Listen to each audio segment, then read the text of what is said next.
Local 4 News starts now with a breaking news alert. And that breaking news we're following, John Skelton has been formally charged with murdering his 3 sons. We've just learned he was arraigned this morning. A judge set his bond at $60 million. He's facing 3 counts of open murder and 3 counts of tampering with evidence. Alexander, Andrew, and Tanner Skelton disappeared from Morenci 15 years ago. The brothers were just 9, 7, and 5 years old when they vanished after a Thanksgiving visit in 2010. They were declared legally dead earlier this year, but their bodies have still never been found. Skelton was taken from the Bellamy Creek Correctional Facility in Ionia, where he has been serving time for unlawful imprisonment of the boys, to the Lenawee County Jail in Adrian. Scan this QR code on your screen. That's going to take you to our special story on clickondetroit.com with everything we know about the Skelton case thus far. We're going to be constantly updating it as we uncover new details. And now we go to our other top story this afternoon. A deadly shooting has left a family in Commerce Township, a restaurant there, heartbroken. It happened at Prime 7 on Cooley Lake Road. Let's go to Pamela Osborne. She's live from outside of the restaurant. Pamela, we've learned a man has turned himself in this case. We did learn that. We'll get into that more in just a moment. But first, I want to start off by saying this business is family owned and it's family operated. And that has really compounded the loss that's being felt here at Prime 7. I spoke with one of the employees today who tells me Franco, the manager who was shot and killed over the weekend, was so kind. He made everyone feel like family. We've heard the exact same thing from customers and people passing by who stopped to ask what was going on. Now we have more information to pass along to you. We know it was just around 9:40 last night, right before closing, when employees inside the restaurant heard gunfire. They called 911, and when deputies arrived, they found 44-year-old Franco Scambi on the patio outside of the restaurant. They immediately began life-saving measures here at the scene, and when paramedics arrived, Franco was taken to the hospital where he later died. Very random. I'm really at a loss for words. He was a great person. He had a great heart. He treated all of us here like family, and he for sure is going to be missed. And I hope that they can get to the bottom and figure out what, why, where, when, all this. We're all just lost right now. And we're talking about the suspect now. Oakland County Sheriff's deputies tell us that 20 minutes after the shooting, a 65-year-old Farmington Hills man walked into the Farmington Hills Police Department and turned himself in. We're told that investigators did recover a 9mm handgun. They believe that to be the murder weapon, but still so many unanswered questions here tonight. Who is this suspect? Did he know Franco personally? And of course, why and how did this happen? Those are all things we are waiting to learn the answers to, and perhaps we'll know that soon. We're told tomorrow the details of these cases will be turned over to the prosecutor's office. For now, we're live in Commerce Township. I'm Pamela Osborne, Local 4. Yeah, so much more still to come here, Pamela. We know you're going to stay on top of it. Thank you. More than 100,000 people in Oakland County will be dealing with detours now that construction on I-696 has hit its midway point. So this map shows some of the exits that are shut down right now. Let's bring in Lauren Kostick. She's live from our mobile newsroom this afternoon on I-696 to show us how to navigate the traffic. And hey, Lauren, how's the Monday traffic going so far? Hey, Ty. Yeah, here we go again. More changes to adjust to here on 696. And the good news is we are halfway through this massive project. The bad news is it's creating a lot of confusion. So take a look. This is the biggest change right here. We are driving on the newly constructed paved eastbound lanes heading west. That is the biggest change. And I will say it's a very smooth ride with these new paved roads.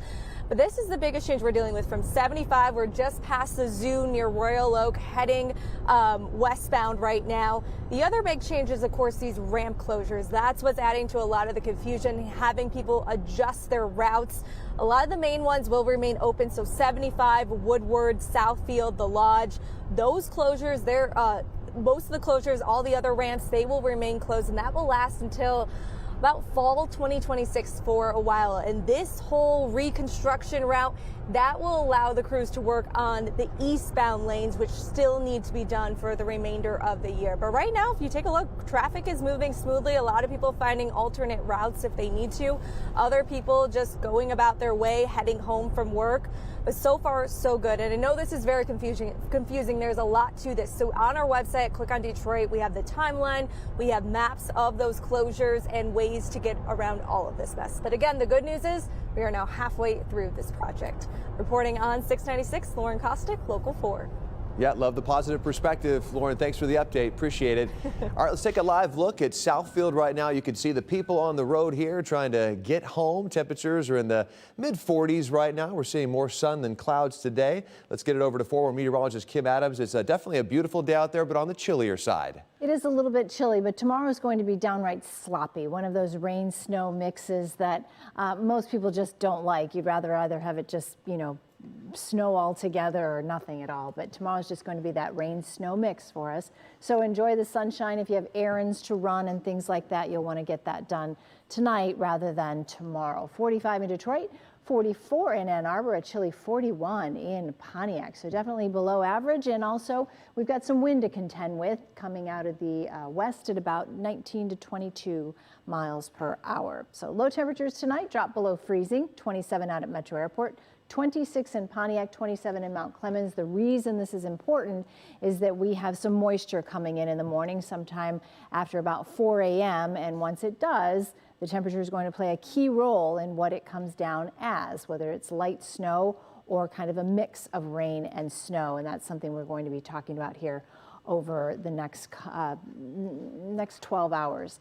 Tomorrow's forecast, again, we'll call it a rain-snow mix.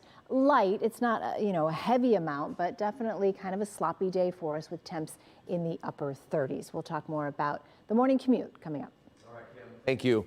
One of the 3 local men federally indicted for planning ISIS-inspired attacks on Halloween faced a judge this afternoon.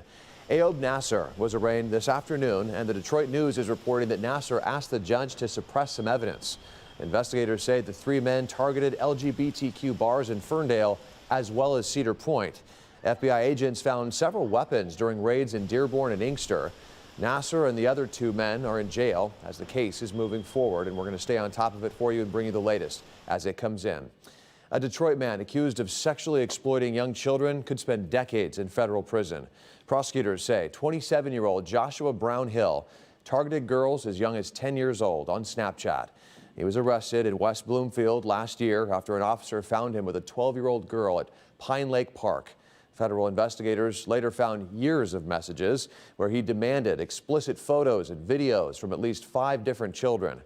Brown Hill has pleaded guilty to federal child exploitation charges, and prosecutors are asking for a minimum 30-year sentence. He is expected to be sentenced this afternoon. We'll keep you posted as we learn new information in the case. There's been another U.S. military strike on a drug trafficking boat in international waters. The U.S. Secretary of War and U.S. Southern Command confirmed the November 15th attack today, saying that 3 people were killed in the Eastern Pacific.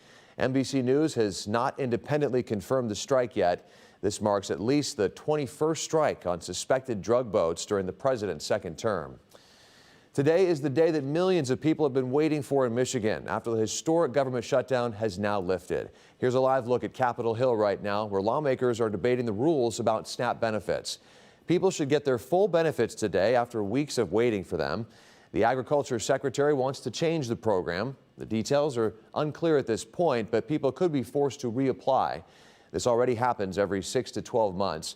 The Trump administration says there's too much fraud going on, and he wants to make sure that benefits go to the people who need it. A major battery manufacturer with a footprint in Midland and Auburn Hills is closing both of its Michigan sites, and more than 300 workers will be losing their jobs. Freudenberg E-Power Systems, which operates XALT Energy, says its Midland headquarters on South Saginaw Road and its Auburn Hills facility on Center Road will be shutting down in the coming months. The company employs 230 people in Midland and 94 in Auburn Hills. Freudenberg makes battery and fuel cell systems for heavy-duty vehicles, including buses, trucks, and maritime equipment, but the company reports it will wind down operations at both of these locations. A new report is naming the most dangerous intersection in Michigan. Michigan Auto Law, the state's largest firm specializing in auto crashes, just released its 2024 top 20 list using the latest crash data from Michigan State Police. So here's a look at the top 3 most dangerous intersections. Number 3 is Martin Parkway at North Pontiac Trail. I should say. Number 2 is 18.5 Mile Road at Van Dyke Avenue. And the number 1 most dangerous intersection is 11 Mile Road and I-696 at Van Dyke Avenue. Coming up tonight at 11, we're diving into the big picture of what this all means, including how the numbers have changed since last year. And then be sure to tune in tomorrow morning when we'll be doing a county-by-county breakdown of all the most dangerous intersections in Metro Detroit. And right now on clickondetroit.com, we've posted the full list so you can check out to see where intersections in your neighborhood rank among the trickiest trouble spots in all of the state.